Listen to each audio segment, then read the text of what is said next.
বাংলাদেশের অন্তর্বর্তীকালীন সরকারের ভিতরে ভিতরে আসলে কি ঘটছে সেটা আমরা সাধারণ মানুষ হিসাবে বুঝতে পারবো না। কিন্তু কিছু ব্যাখ্যা বিশ্লেষণ বুঝতে আসলে বিশেষজ্ঞ হতে হয় না। কিছু ব্যাখ্যা বিশ্লেষণ বোঝার জন্য মানুষকে খুব বেশি জ্ঞানী হতে হয় না, খুব বেশি শিক্ষিত হতে হয় না। আমরা আজকে যেটা মিডিয়ার মাধ্যমে জানতে পেরেছি অল্প কিছুক্ষণ আগে, সেটা হচ্ছে যে স্বরাষ্ট্র মন্ত্রণালয়ের দায়িত্বে যিনি ছিলেন, অর্থাৎ স্বরাষ্ট্র মন্ত্রণালয়ের উপদেষ্টা ছিলেন ব্রিগেডিয়ার হচ্ছেন যে সাখাওয়াত হোসেন, তাকে ট্রান্সফার করা হয়েছে বা তার হাত থেকে এই মন্ত্রণালয়টাকে কেড়ে নিয়ে হচ্ছে যে তাকে পাট এবং বস্ত্র মন্ত্রণালয়ের কর্মকর্তা করা হয়েছে বা উপদেষ্টা করা হয়েছে। এখন এখানে প্রশ্ন হলো যে হঠাৎ করে এরকম একজনকে এই অল্প দিনের ভিতরেই কেন তাকে পরিবর্তন করতে হলো বা কেন তার এইরকম একটা পরিবর্তন প্রয়োজন পড়লো। এখানে আমরা সাধারণ মানুষ মিডিয়ার কল্যাণে যেটা জানতে পেরেছি, যতটুকু বুঝতে পেরেছি, সেটা হচ্ছে যে তিনি কড়া কিছু কথা বলেছিলেন। প্রথমে যে বিষয়টা নিয়ে কথা বলেছিলেন সেটা হচ্ছে আওয়ামী লীগ যদি সংগঠিত হয়ে আবার আগের মূল রাজনীতির দ্বারায় ফিরে আসতে চায় তাহলে তারা রাজনীতি করতে পারবে এবং আগামী নির্বাচনে অংশগ্রহণ করতে পারবে। এটা বলার পর হচ্ছে যে ছাত্রদের পক্ষ থেকে এক ধরনের প্রতিবাদ আসে, এক ধরনের হুঙ্কার আসে এবং তারা সমাবেশ করে রীতিমতো এক ধরনের বার্তা দিতে চায় তাকে যে এই ধরনের কথা বলা যাবে না।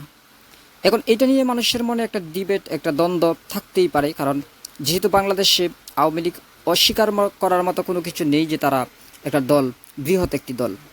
যদিও তাদের বর্তমান যে পরিস্থিতি বা অতীতের সুদূর অতীতে তারা যেসব কর্মকাণ্ড করেছে এগুলো যথেষ্ট পরিমাণে প্রশ্নবিদ্ধ করে এবং মানুষের মনে কষ্ট সৃষ্টি করেছে, তারপরেও যেহেতু তারা বৃহৎ একটা দল, তিনি এই কথাটা বলতেই পারেন বলে আমরা সাধারণ মানুষ মনে করি। তিনি আরও একটা কথা বলেছিলেন যে বাংলাদেশের যারা বিডিআর, অর্থাৎ বর্তমানে যাদেরকে বিজিবি নামকরণ করা হয়েছে, তারা সীমান্তে আর পিঠ ঠেকাবে না। অর্থাৎ বাংলাদেশ সীমান্তে বিশেষ করে ভারতের বিজেপি যখন মানুষ হত্যা করে, তখন অতীতে যেই রকমভাবে বিজিবিকে নির্দেশ দেওয়া হয়েছে উপর থেকে, কিংবা বিজিবি যেরকম কর্মকাণ্ড করেছে সেরকম করে এখন আর আগের মতো নমনীয় অবস্থায় থাকবে না, এটার প্রতিবাদ করবে কিংবা এটার জবাবদিহিতা নিশ্চিত করবে।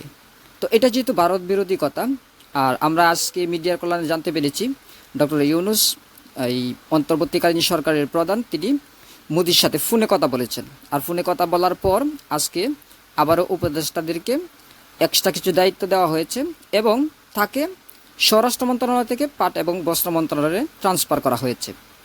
আর এটা সাধারণ যারা একটু সচেতন তারা জানে যে পাট এবং বস্ত্র যে মন্ত্রণালয়টা আছে, এই মন্ত্রণালয়ে তেমন কোনো কাজ নেই, তেমন কোনো ব্যস্ততা নেই। আর অন্যদিকে স্বরাষ্ট্র মন্ত্রণালয়, এটা হচ্ছে খুব সিরিয়াস, খুব প্রয়োজনীয়, যেহেতু এখান থেকে দেশের আইনশৃঙ্খলা বাহিনীর পুরো দায়িত্ব গ্রহণ করতে হয় এবং তাদেরকে কমান্ড দিতে হয়। সুতরাং এটা খুব ইম্পর্টেন্ট একটা বিষয়বস্তু। তো আমরা সাধারণ মানুষ জানি না আসলে কোন ঘটনার প্রেক্ষাপটে আসলে তাকে এইভাবে একটা মন্ত্রণালয় থেকে আরেকটা মন্ত্রণালয়ে চেঞ্জ করা হয়েছে। তবে আমরা কিছু একটা যে হচ্ছে ভিতরে ভিতরে সেটা হয়তো বা অনুধাবন করতে পারতেছি, বুঝতে পারতেছি। তো ফ্রেন্ডস, আপনার কি মতামত অবশ্যই কমেন্টস করে জানিয়ে যেতে বলবেন না। যদি এরকম ভিডিও পেতে চান তাহলে আমাদের চ্যানেলটি সাবস্ক্রাইব করে বেল আইকন প্রেস করে রাখবেন। সকলে ভালো থাকুন, সুস্থ থাকুন, কথা হবে নেক্সট টাইম। আজকের মতো বিদায়, আল্লাহ হাফেজ।